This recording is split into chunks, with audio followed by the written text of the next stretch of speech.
जो विदेश में है उसे यहाँ की जेल से डर लग रहा है, और जो यहाँ का शेर है वो पीएम के सामने नहीं आ रहा है भाई? मैं आप दोनों से पूछ रहा हूँ, क्या आप उस समय जंगल में थे जब पीएम साहब आए थे?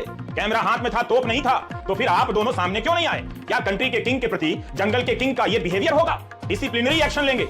आज का वीडियो गजब है, हवाओं की तरह कभी बांदीपुर के बाघों की, तो कभी इलन मस्क की, तो कभी सत्यपाल मलिक की गलियों की तरफ जाने लग जाता है। आरोप यह है कि आरएसएस का कोई बंदा है जो 200-300 करोड़ देने की बात कर रहा था, मुझे नहीं सत्यपाल मलिक जी को, तब जब जम्मू कश्मीर के राज्यपाल हुआ करते थे। ऑफर कौन दे रहा था? मलिक जी ने कहा आरएसएस से कोई बहुत बड़ा हंगामा है कि प्रधानमंत्री को बाघ नहीं दिखा। उधर ट्विटर के मालिक इलन मस्क भारत की जेलों से डर गए हैं, जंगल वाले शेर की तो हालत खराब है। ये समझ रहे थे कि ट्विटर का शेर बन जाने से सारा जंगल इन्हीं का हो गया।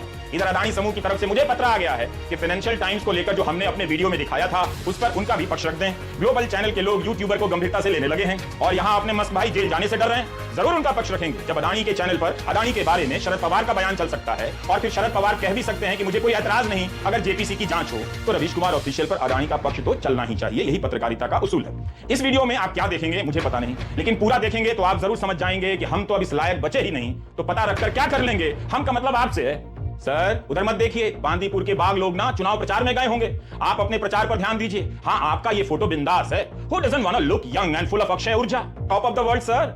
किसमें नहीं होती सदा यंग दिखने की चाह है? खाकी pants and camouflage T shirt and all that के साथ साथ किसी भी इंस्टा रील को टक्कर देने वाला एकदम परफेक्ट है प्राइम मिनिस्टर सर। बस चलने के अंदाज से लगता है बाघ कंफ्यूज हो गए होंगे। बाघों को पता लग गया होगा कि आप इंडिया के पीएम हो। कैमरे के फ्रेम से दूर ही सही, कहीं ना कहीं 150 कमांडो तो होंगे ही बंदूक लेकर। जब जेल से मस्क डर गया तो ये तो बाघ हैं। ठीक है, ये शिकारियों का रिकॉर्ड जानते हैं, पर आप तो इन्हें बचाने आए हैं, फिर भी इन्हें समझ नहीं आया। मुझे लगता है कि घास के बीच छिपा ये टाइगर ही सबका नेता होगा।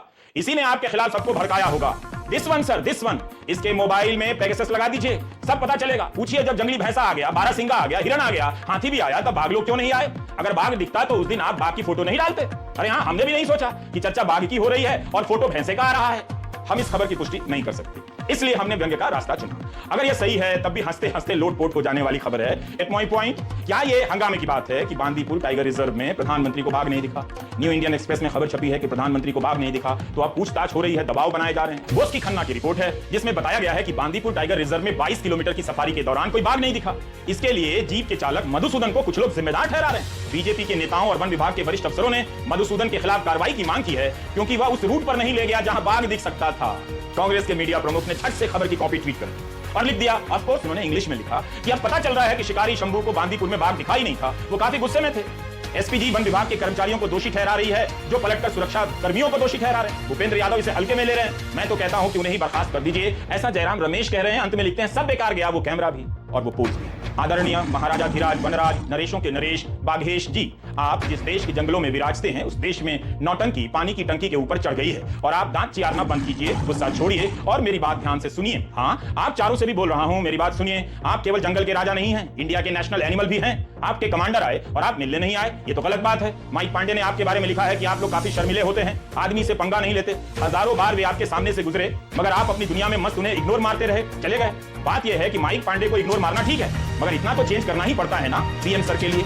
अब यहां मैं किसको समझाऊं? पीएम के दौरे के समय या एक दिन पहले हेलीकॉप्टर उड़े होंगे, उनके रास्तों की जांच हुई होगी, सुरक्षा कर्मी घूम रहे होंगे, क्या पता झाड़ी के पीछे बंदूक लेकर भी बैठे होंगे। तो आप कैसे पीएम सर के सामने आते बागेश जी? मैं आपकी साइड ले रहा हूं। हो सकता है आप जंगल से निकलकर सड़क की तरफ जाने वाले हों, लेकिन सामने झाड़ी में कोई बंदूक लेकर बैठा दिखे, खड़ा दिखे, वही डर गया हो और आपको डरा दिया हो सकता है कि नहीं? इतनी हलचल में आप लोग कैसे सामने आते? लेकिन कोई बात नहीं, हमारे पीएम बहुत दयालु हैं, आपका कुछ नहीं बिगाड़ेंगे। आप कह देना कि हमें पर्यावरण मंत्री का ट्वीट नहीं दिखा, इलन मस्क का मिला था जो जेल जाने से डर गया था, इसलिए हम आपको जंगल में देखकर डर गए और सामने नहीं आए, गलती हो गई। इस पत्र को ध्यान से पढ़ लेना बाघों। आपका रवीश कुमार। इस खबर का खंडन आएगा ही, बहुत आसान भी है खंडन करना, खबर झूठी साबित कर दी जाएगी, इसलिए हमने व्यंग्य में बाघों की क्लास ले ली।